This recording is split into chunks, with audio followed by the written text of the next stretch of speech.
There's several kind of layers to it. The fact of being a composer and then being a Black person in just in general at this time, especially in the College of Music at Michigan State University. So kind of twofold. I'd like to think of this time as like my artistic slump. It's like all of a sudden people are wanting to work with you because of this major event that happened, and we as a collective want to repair this sort of like wound that Mm. wasn't caused by you, that wasn't inflicted upon you, but we need to fix it anyway. And so I was just like, okay. The nice part about it is I was getting contacted by people I was somewhat familiar with.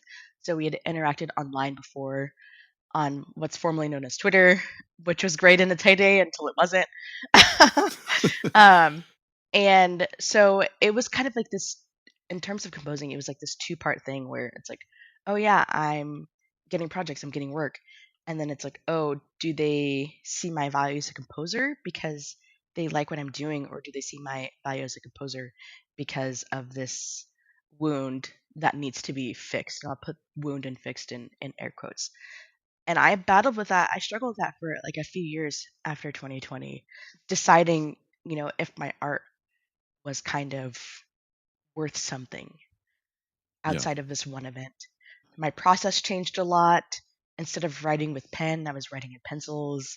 I was just feeling really lost and confused about what I should be writing and how I should be writing it based on this lens. Eventually, I got a piece by commission from a friend where we had met at a music festival a couple years ago, and I was just like, you know what, this will be my time to just kind of like, I know this person, we've been wanting to collaborate for a long time. I know there's no ulterior motives here. Where with everybody else, you sort of have to kind of like, I was sort of questioning, like tiptoeing around this idea of like, what am I worth as an artist? Yeah, so that's like my experience as a composer, going through this artistic slump. It's like, yes, I'm getting recognized, but at what cost? Right, right. Yeah.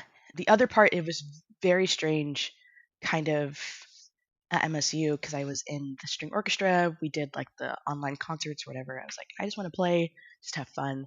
And on every single concert, there was a piece by a Black composer, which was also very interesting to sort of kind of be in that space. And then coincidentally, oftentimes being the only Black person in the room, which is what it is, and then getting a little bit of extra recognition just for being there.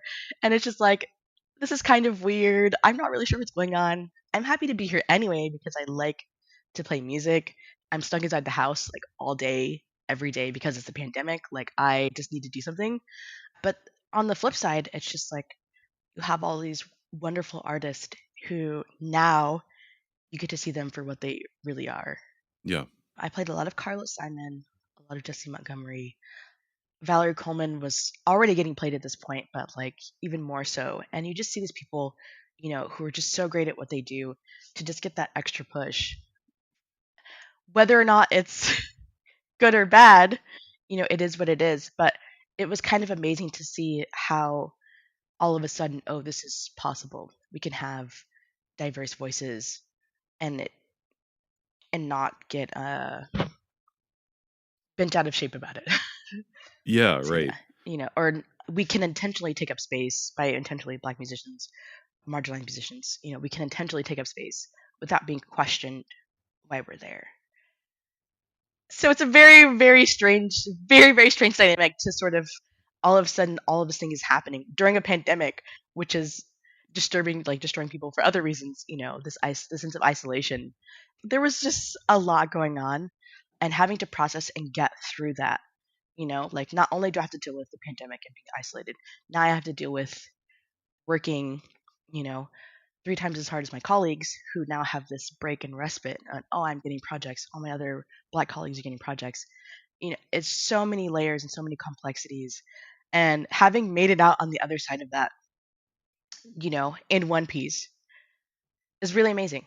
I'm glad maybe I had my kind of artistic slump, then. And then now I'm just so much more confident in what I am creating.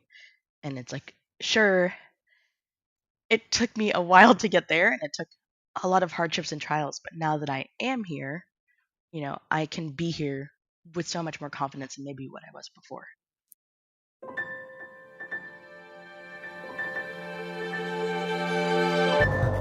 Thank you so much for tuning in to Micromaker by Loose Leaf Transmissions. We hope you enjoyed this brief glimpse into the inner workings of the creative life. If this resonated with you, be sure to check out the full conversation on Music Maker with Tyler Kline, a podcast exploring craft and process, philosophy and inspiration, and the honest, often messy parts of being an artist, creative uncertainty, purpose and identity, and resilience. You can find Music Maker wherever you get your podcasts or by visiting musicmakerpodcast.com.